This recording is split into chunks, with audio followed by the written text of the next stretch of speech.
Welcome everyone to the deep dive.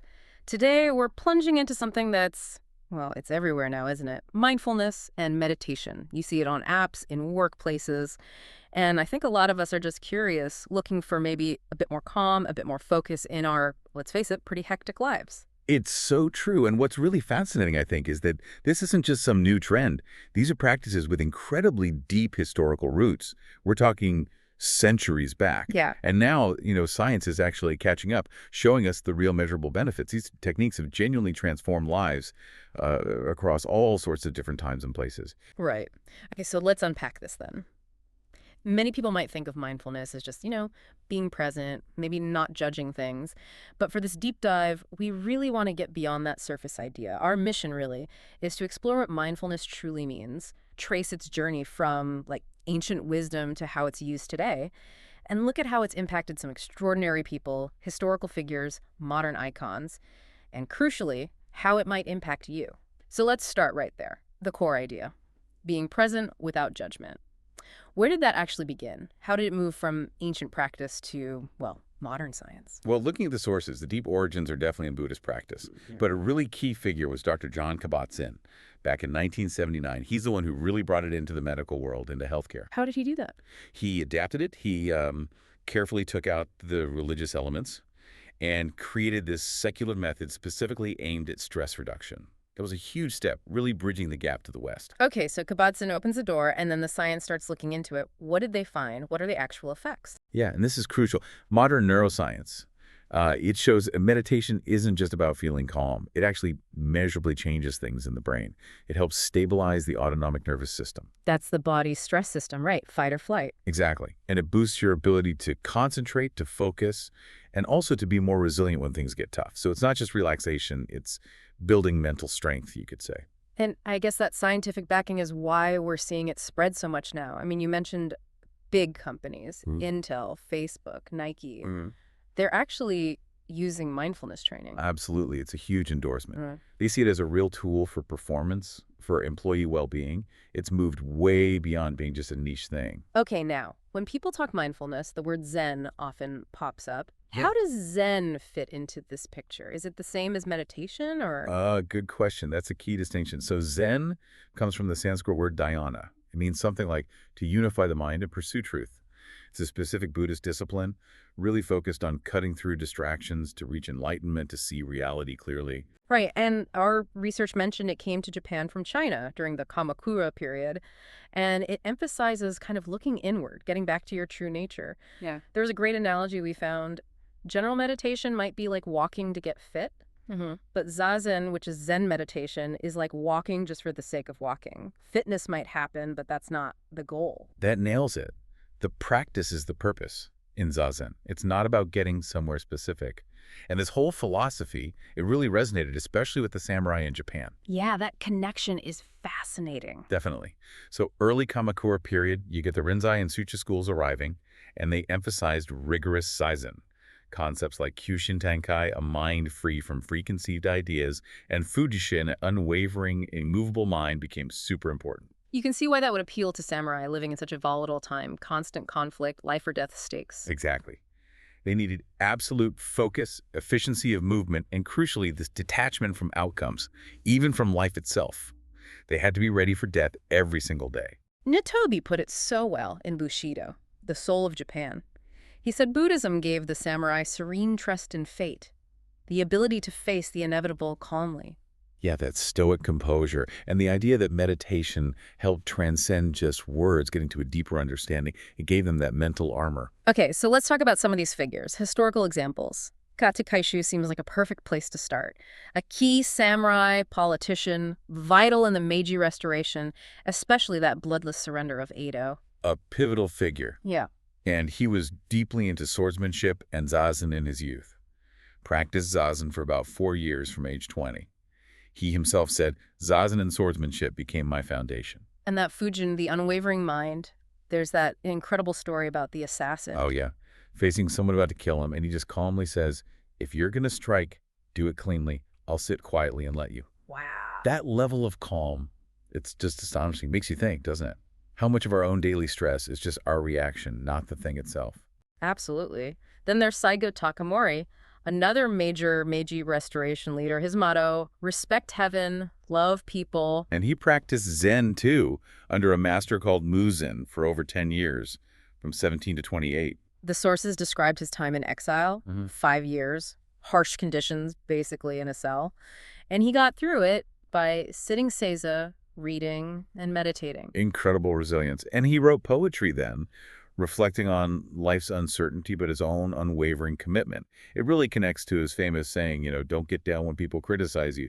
Don't get puffed up when they praise you. That inner stability, regardless of external opinions, such a relevant lesson even now. Totally. And let's go even further back. Kubotaishi, or Kukai, founder of the Shingon sect. A legendary figure, even as a kid, apparently, making Buddha statues. And that story about him jumping off a mountain at age 7, pledging his life to Buddha, and being saved. Yeah, quite the origin story. Shows incredible early devotion. He later went to China, learned esoteric Buddhism, and brought back Ajikan meditation. What's that exactly? It involves focusing on the Sanskrit letter A. Yeah. The idea is to realize the unity of the world in oneself, this deep interconnectedness. Breaking down that sense of separation. Precisely. And the belief surrounding him is just amazing, that he's still in eternal meditation, Nyudu, at Mount Kusha. And they still bring him meals. Daily.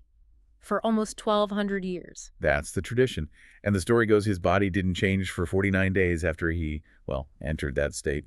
A testament to his practice. Okay, that's mind-blowing stuff from history. Let's jump forward. Modern icons. Steve Jobs. Everyone knows Apple's design. Simple, intuitive, beautiful. How did Zen play into that? It seems it was fundamental. Jobs practiced quite seriously. He had a walking path for meditation, spoke with monks. He was deeply drawn to Buddhism, even traveled to India. Right. His mentor, Kobun Otogawa, taught him shikantaza, which is basically just sitting in meditation. And Jobs himself connected it. He said, simplicity is harder than complexity. That feels very Zen, doesn't it? Stripping away the non-essential. Just finding the core. Exactly. He felt meditation created a calm space where intuition could really bloom. So not just peace, but a source of innovation. Interesting. And Michael Jackson, the king of pop, meditating. Apparently, yes. A regular practitioner. His friend Frank Gassho wrote about it. Said Michael told him, meditation is like planting seeds. If you plant seeds in your heart, they will turn into reality. That's quite beautiful. Inner work manifesting outwardly. Yeah, even amidst global fame and chaos, he found something valuable there. Okay, Clint Eastwood. Still working, incredibly, at 94.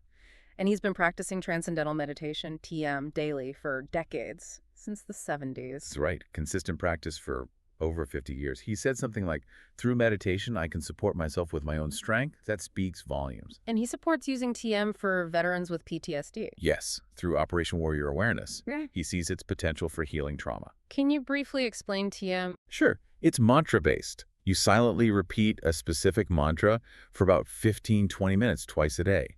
The idea is to let the mind settle down effortlessly to quieter, deeper levels of awareness. Got it. And speaking of TM, the Beatles. Ah, yes, a famous story. They were burned out, totally exhausted by Beatlemania. Understandable. And George Harrison suggested they go to India, study TM with Maharishi Mahesh Yogi. And Paul McCartney said it helped them regain calmness. He did. Regain a sense of calmness in our minds, I think was the quote. And what's amazing is, while they were there on this retreat, they wrote a huge chunk of the White Album. Dozens of songs. Wow. Talk about a productive retreat. Right, it's like the ultimate productivity hack, maybe. And across the universe. That came from a Maharishi lecture. Inspired by one, yeah. It even includes that Sanskrit mantra, Jai Guru Deva Om. John Lennon apparently thought it was one of his best pieces of work ever. Incredible connection between meditation and creativity there. Okay, one more modern example, maybe a surprising one. Kaishū, the sumo wrestler. His pre-match stretch, the Koto Bower. That was mindfulness. In a way, yes. He was designed specifically for focus. He worked with a sports psychologist, Professor Yoichi Takatsuma, to create it. The whole routine, combining meditation and that dramatic stretch, was about releasing tension and centering his awareness right before a match. And it seemed to work, helped his performance. Absolutely. Linked to some great results like his big tournament win in 2016. It shows how even physical routines can be mindfulness practices, ways to anchor the mind. So this is all fascinating, these stories of samurai, icons, athletes.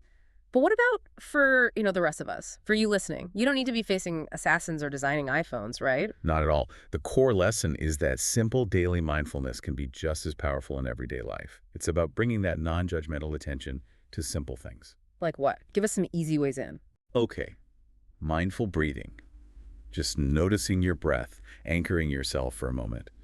Or mindful walking, feeling your feet, noticing what's around you, not just rushing. Mindful eating, maybe? Actually tasting your food. Yes, exactly. Savoring it. It's about cultivating that same focused awareness, that presence that helped Katsu Kaishū stay calm or jobs find clarity. And if someone feels a bit lost, like where do I even start? Or maybe group sessions feel intimidating. Well, there are tools now. We came across the Gassho meditation app, for instance. It's designed precisely for that, helping you start meditating at home, reducing stress, improving mental well-being, kind of quickly and easily. And it has some interesting features, doesn't it? Like temple videos. Yeah, rare videos from temples, which is quite unique. Also stories, talks with blessings. And you can even make donations through it, similar to visiting a temple. So it kind of bridges that gap, connecting you to the tradition, but using modern tech. Makes it accessible. Exactly. Bringing ancient wisdom into your living room, basically. What an amazing journey we've taken, really. From ancient practices, the samurai's focus, Yeah, Kishu Daishi's deep meditation. to Steve Jobs' simplicity, Clint Eastwood's resilience, the Beatles' creativity. Kochushi's focus. It's clear these practices have had a huge impact across so many different areas, different times. Absolutely. And the key takeaway seems to be, it's not just for those epic moments. It's really about enhancing your everyday experience. That really is the power of it.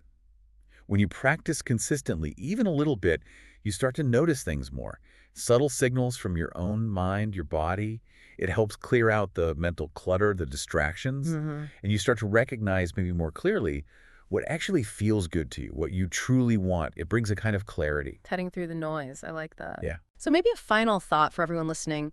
As you go about your day to day, just consider, how could bringing even a tiny bit more mindfulness into your moments help you feel more aligned, more authentic?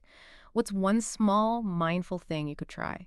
Maybe just noticing the warmth of your tea or the feeling of the chair you're sitting on right now. Yeah.